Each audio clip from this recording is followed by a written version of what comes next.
Roll camera sound నమస్తే, welcome to first audience channel. ఈ రోజు మంచు విష్ణు డ్రీమ్ ప్రాజెక్ట్ అయిన కన్నప్ప ఫిల్మ్ టీజర్ రిలీజ్ అయింది. దాని గురించి మనం చర్చించుకుందాం. నేను మీ ప్రసన్, మనతో పాటు భగవాన్ ఉన్నాడు టీజర్ విశ్లేషించడానికి. Hi Prasan. Let's get in to the teaser. శరణం శరణం శరణం. ఊరాల మీద గండాలు దండెత్తుకొస్తున్నాయి.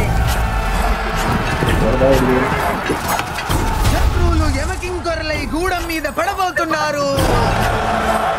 Primitive classic. ఎవరు భయపడకండి. భారీ తరాగడం. మోహన్ బాబు గారి మోహన్ బాబు గారి ఎక్కడో సన్నద్ధమై ఉంటుంది. విష్ణు. వాళ్ళు వేలలో కాదు లక్షల్లో రానివ్వండి. తెలుసుకుందాం. ఈసారి ఏదో తెచ్చేటట్టే ఉంది. యా నానా తిన్నడి ఆనా మంచి విషయం బాగా చేశారు. ఆపదొచ్చిన ప్రతిసారి Body వీరుల అంతా కూరుకునే ఈ కొంచెం రాయి different kind. ఆ, అదే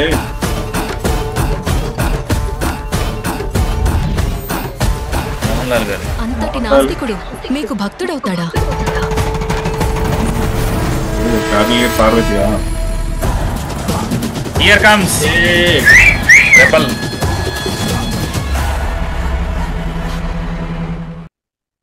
చూసావుగా భగవాన్, ఎంత భారీ తారకణం ఇది.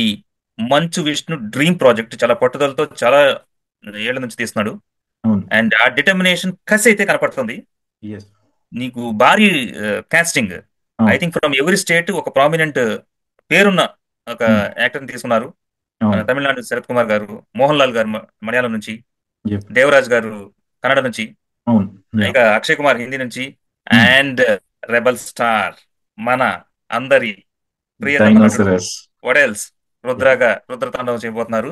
Hmm. దీని మీద Bhagavan please give your opinion. As you said, definitely ఇది టిపికల్ పాన్ ఇండియా మూవీ లాగా అనిపిస్తుంది. మంచు విష్ణు ఆ కేర్ తీసుకున్నారు. ఏంటంటే ఇది పాన్ ఇండియా లెవెల్లో రిలీజ్ చేస్తున్నాం కాబట్టి అన్ని మూవీ ఇండస్ట్రీస్ నుంచి తీసుకొచ్చి అందరినీ పెట్టారు అన్నట్టు. So it self says that it's pan Indian movie. Okay.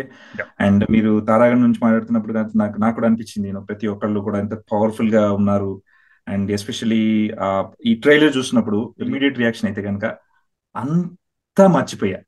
Last second మన ప్రభా ఇట్ట దిగంగానే మాయమైపోయి అసలు ఏం చూసానో కూడా గుర్తులేదు నాకైతే. ఇట్లా డిండ్ ఆ మ్యూజిక్ తో ఆ కళ్ళు చూపించిన తర్వాత అంతకు ముందు ఎన్ని అద్భుతాలు జరగనివ్వండి, ఎన్ని డిజాస్టర్లు జరగనివ్వండి ట్రైలర్ కి సంబంధించి ఏమీ గుర్తులేవు. అది ఇక సూపర్ అన్న ఫీలింగ్ వచ్చేసింది. అండ్ మంచు విష్ణు గారు మాత్రం చాలా బిల్డ్ చేసుకున్నారండి క్యారెక్టర్ కోసం వచ్చేసి. ట్రైలర్ లో మనకి టీజర్ లో మనకి తెలుస్తుంది. అండ్ ఇనిషియల్ గా కొన్ని ట్రోల్స్ జరిగినాయి అది ఇది అని, బట్ ఇప్పుడు ఆయన ప్రూవ్ చేసుకున్నాడు. ఆయన ఏదో ఈ మూవీలో ఏదో ప్రెజెంట్ చేయబోతున్నారని మాత్రం నాకు అర్థమైంది ఈ టీజర్ ద్వారా. అండ్ మోహన్ బాబు గారు ఉన్నారు, అండ్ చాలా బాగా అనిపించింది నాకు. ఇది ఓవరాల్ గా వాళ్ళని చూసినప్పుడు నాకు ఫీలింగ్ ఈ టీజర్ లో వచ్చేసి. యా భగవాన్, మనం ఆ, చాలా రోజుల నుంచి కనపడింది మోహన్ బాబు గారు ఎంట్రీ ఇవ్వడంతోనే తన ఆ నటన, ఆ తేజం, ఆ వాయిస్, ఆ అపియరెన్స్, స్క్రీన్ ప్రెసెన్స్ కనపడింది. Yeah. అండ్ అందుకనే గొప్ప నటులు వాళ్ళందరూ ప్రతి అవును. ఒక్కళ్ళకి ఇవ్వాల్సిన ప్రాధాన్యత ఇచ్చినట్టున్నారు. Hmm. Yes, as you said, Manchu Vishnu ఈసారి ఫుల్ డిటర్మైండ్ గా తనకున్న పరిధిలో ఫుల్ అంటే ప్రిపేర్డ్ గా వచ్చాడు. అవును. మీకు ఫస్ట్ ఒక ఓపెనింగ్ షాట్ ఎలా అనిపించింది? టీజర్ లో వచ్చేసరికి హానెస్ట్ గా చెప్తున్నా అండి, ఓపెనింగ్ షాట్ అయితే కనుక డెఫినెట్లీ నాకు అంత అనిపించలేదు, అంత ఇంపాక్ట్ అనిపించలేదు. బ్యాక్గ్రౌండ్ కానీ ఆవిడ గారు కొంచెం ఎక్స్ట్రాగానే నటించారు అనిపించింది. ఒక సీరియల్ ఇంపాక్టెడ్ స్క్రీన్ కనిపించింది. అండ్ తర్వాత that's what I'm saying, maybe ఒక చిన్న నెగిటివ్ తో స్టార్ట్ చేస్తే గానీ లాస్ట్ మినిట్ లో హైప్ లా క్రియేట్ అవుతుందని ఏమన్నా అట్లా స్టార్ట్ అయిందేమో కానీ ఇనిషియల్ పార్ట్ ఆఫ్ టీజర్ మాత్రం ఐఎమ్ నాట్ సో ఇంప్రెస్డ్. అది ఒక చిన్న సీరియల్ స్టార్ట్అప్ లాగా నాకు అనిపించిందండి actually. So later like Mohan Babu గారు రాగానే, లైక్ వీళ్ళందరూ రాగానే ఇట్ వెంట్ లైక్ ఇక్కడ నుంచి గ్రాఫ్ ఇలా అసలు పైకి ఎక్కడికో వెళ్ళిపోయింది.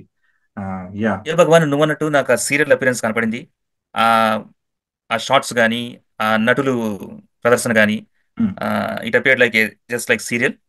కానీ మేబీ ఆన్ స్క్రీన్ అది పెద్దగా అనిపిస్తుందా? Yeah and I think so అండి. ఏంటంటే నవ్ డేస్ డెఫినెట్లీ చిన్న స్క్రీన్ మీద మనం ట్రైలర్ చూసినప్పటికీ when we go in to the big screen screen quality change అయిపోతుంది. ఆ టెక్నికల్ ఆస్పెక్ట్స్ కూడా చాలా చేంజ్ అవుతున్నాయి. మోస్ట్ ప్రాబ్లీ నాకైతే అక్కడ డెఫినెట్ గా క్లిక్ అయితే అని అనిపిస్తుంది. And coming to few other scenes ఇప్పుడు వార్ జోన్ క్రియేట్ అవుతున్న ఫీలింగ్ క్రియేట్ చేశారు. ఆ వార్ ని డైరెక్టర్ గారు మేబీ పెద్దవారు కాకపోయినా, ఎంత పెద్దవారు కాకపోయినా ఒక యుద్ధం లాంటిది అయితే జరుగుతుంది. ఒక చిన్న గార్డెన్ ఏరియాలో లాగే అనిపించింది. అగైన్ చిన్న స్క్రీన్ కాబట్టి అలా అనిపించుండొచ్చు నాకు. But when we go in to big screen, like ఆ పై నుంచి చూపించినప్పుడు ఏదో ఒక ఫుట్బాల్ గ్రౌండ్ లా కాకుండా మేబీ ఇట్స్ హ్యూజ్. అండ్ ఒక షాట్ ఉంది, ఇన్ఫాక్ట్ నైట్ టైమ్ ఆ యారో షాట్ ఉంది చూడండి, అది మళ్ళీ సూపర్ విజువల్. ఒక ఒక ఫైట్ కి సంబంధించిన, ఒక యుద్ధానికి సంబంధించిన చాలా అద్భుతమైన విజువల్. అలాంటి అలాంటి అద్భుతాలు దాచిపెట్టున్నారేమో అనిపిస్తుంది నాకు. టీజర్ లో కొన్ని దాచేసారేమో అనిపిస్తుంది. అవి మనకి పెద్ద స్క్రీన్ లో అద్భుతాలు క్రియేట్ చేస్తాయని నాకైతే చాలా ఎందుకో గట్టి నమ్మకం ఉంది. శరత్ కుమార్ గారిని చూశాను. Yeah. ఆయన గంభీరంగా ఉండి వాయిస్ అంత మ్యాచ్ అయినట్టు అనిపించలేదు ఈ ఫిల్మ్ కి. Yes, ఆ, yes, yes. ఇకపోతే మోహన్ లాల్ గారు ఉన్నారు. అంత అంత గొప్ప నటుడు ఆయన గారికి అలా వచ్చి అలా వెళ్ళిపోయినట్టు అనిపించింది. ఇక మోహన్ బాబు గారు అయితే ఆయన ప్రెసెన్స్ మాత్రం నాకు పాతకాలపు మోహన్ బాబు గారిని మైమరిపింప చేశారు. హీఈస్ వండర్ఫుల్, అందులో డౌటే లేదు. విష్ణు కూడా తన పరిధిలో చాలా అద్భుతంగా ఉన్నాడు, అందులో డౌటే లేదు. ఇక ఆ, అక్షయ్ కుమార్ గారు, ఆయన శివుడిగా ఎలా ఉన్నారు. ఈ ప్రభాస్ గురించి లాస్ట్ వద్దాం. మేబీ వాళ్ళ క్యారెక్టర్స్ ని జస్ట్ ఒక గ్లిమ్స్ ఇచ్చింటున్నారు టీజర్ లో. మేబీ థియేటర్ లైక్ మూవీకి వెళ్ళిన తర్వాత ఎక్స్టెండెడ్ క్యారెక్టర్స్ ఉండొచ్చు. నాకైతే ఆయన గారి శరత్ కుమార్ గారి డబ్బింగ్ ఏమంత మంచిగా కనెక్ట్ అవ్వలేకపోయాను. అండ్ మన మోహన్ లాల్ గారు అయితే సడన్ గా చూసి గంభీరత్వం కన్నా ఏంటిది ఇట్లా ఏదో చిన్న కామెడీ మేకప్ వేసారు అనిపించింది. ఆయన చాలా powerful man. Maybe yes, again theatre లో ఆయన అపీరెన్స్ కాకపోవచ్చు. అండ్ మోహన్ బాబు గారు అయితే నాకైతే హీఈస్ బ్యాక్ అన్న ఫీలింగ్ వచ్చింది.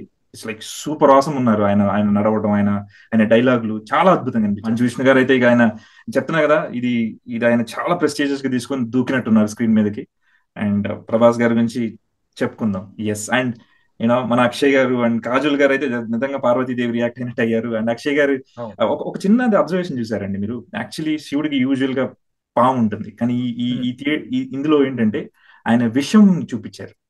Something, I mean it's the kind of usual గా శివుడికి కంఠంలో విషం లోపల ఉంటది అనేది రియల్ థింగ్. శివుడికి పాము ఎందుకంటే అది ఇట్ ఇస్ సిగ్నిఫికెన్స్ ఆయన మెడలో ఉందని, అది రియల్ గా ఇందులో పెట్టారు. నేను ఫస్ట్ ప్రభాస్ గారిని శివుడి రోల్ కు క్యాస్ట్ చేస్తారన్న ఫీలింగ్ లో ఉన్నాను. అదే మైండ్ సెట్ లో ఉండి ఒకవేళ శివుడిగా ప్రభాస్ ని చూడగలిగితే అది ఒక అద్భుతం లాగా ఉంటుంది. ఎందుకంటే ఆయన గారికి కళ్ళు గాని, అపిరెన్స్ గాని, ఆ గెటప్ గాని ఖచ్చితంగా పౌరాణికంగా శివుడిగానే సెట్ అవుతారు. అండ్ రాజులుగా మన కర్ణుడిగా సెట్ అవుతారు. ఆల్రెడీ కల్కిలో ప్రూవ్డ్. అలాంటివి తీసుకొచ్చి రుద్రాగా నేను ప్రభాస్ గారిని చూసిన నా మైండ్ సెట్ లో శివుడు అనుకున్నాను కాబట్టి నాకు అంత కనెక్షన్ అనిపించలేదు. అఫ్ కోర్స్ ఆ 2 సెకండ్లు హీ టుక్ ఓవర్ అండ్ మనం ఆయన ప్రభాస్ గారి ప్రపంచంలోకి వెళ్ళినా కానీ నాకు ఎందుకో ద ఒరిజినల్ ప్రభాస్ కనపడలేదన్న ఫీలింగ్. నీకు ఎలా అనిపించింది? సో మోస్ట్ ప్రాబ్లీ ఈ మూవీలో అంతే పవర్ఫుల్ ఉన్న ఒక క్యారెక్టర్ క్రియేట్ చేసి ఉంచుండొచ్చు అని అనుకుంటున్నా. And as it is Prabhas ని ఎంత అద్భుతంగా చూపిస్తారో వెయిట్ చేసి చూడాల్సిందే మనం. ఆయన ఎలా చూపించినా గానీ సినిమాలో అద్భుతంగానే ఉంటది మనకి. బట్ ఏదేమైనా కానీ మూవీలో మన ప్రభాస్ ఉంటున్నాడు అంటే గనక ఆయన చాలా పెద్ద క్యారెక్టర్ అయి ఉండాలి. అది డెఫినెట్లీ ఈ మూవీకి సంబంధించి 2 అద్భుతమైన క్యారెక్టర్లు, ఒకటి కన్నప్ప అండ్ మన శివుడు. బట్ కన్నప్ప ఎలాగో మన మంచు విష్ణు గారు బాగానే చేస్తున్నారు. సో నెక్స్ట్ క్యారెక్టర్ ప్రభాస్ గనక శివుడు ఇచ్చుంటే ఈ మూవీ అద్భుతం అయిపోయేది అని నా ఉద్దేశం అండి. నాకైతే అది అది అది డెఫినెట్ గా ఎంత కాదనుకున్నా ఆ డిసప్పాయింట్మెంట్ ఉంది నాకు. అది చెప్పాల్సిందే డెఫినెట్ గా. When I see the movie definitely Prabhas super, ఏ క్యారెక్టర్ ఇచ్చినా బాగా చేస్తాడు, అండ్ రుద్రుడు కూడా సూపర్ చేస్తాడని తెలుసు. కానీ శివుడు అయి ఉంటే గనక విజిల్స్ థియేటర్ బద్దలైపోయేదని నా ఫీలింగ్. సో ఫైనలీ చెప్పాలంటే కనుక 1.5 మినిట్ టీజర్ చూసినాం మనం. అక్కడక్కడ చిన్నవి ఉన్నాయి, కానీ నాకైతే ఓవరాల్ గా అద్భుతంగానే అనిపించింది. అండ్ మన మంచు విష్ణు గారు పాన్ ఇండియా లెవెల్లో తీస్తున్నారు కాబట్టి ఆయనకి ఫుల్ డబ్బులు వచ్చేసి సక్సెస్ అవ్వాలని కోరుకుంటున్నాను అండి. That's it. Absolutely Bhagavan. Manchu Vishnu dream project, pan India project, block buster అవ్వాలని కోరుకుందాం. భారీ తరగడం ఉంది, డెఫినెట్ గా సక్సెస్ అవుద్ది అవ్వాలని కోరుకుంటూ, మీకు ఈ టీజర్ లో నచ్చిన అంశాలు మెన్షన్ చేయండి. మళ్ళా మరికొన్ని టీజర్స్ రివ్యూతో మీ ముందుకు వస్తాం. నమస్కారం. Thank you.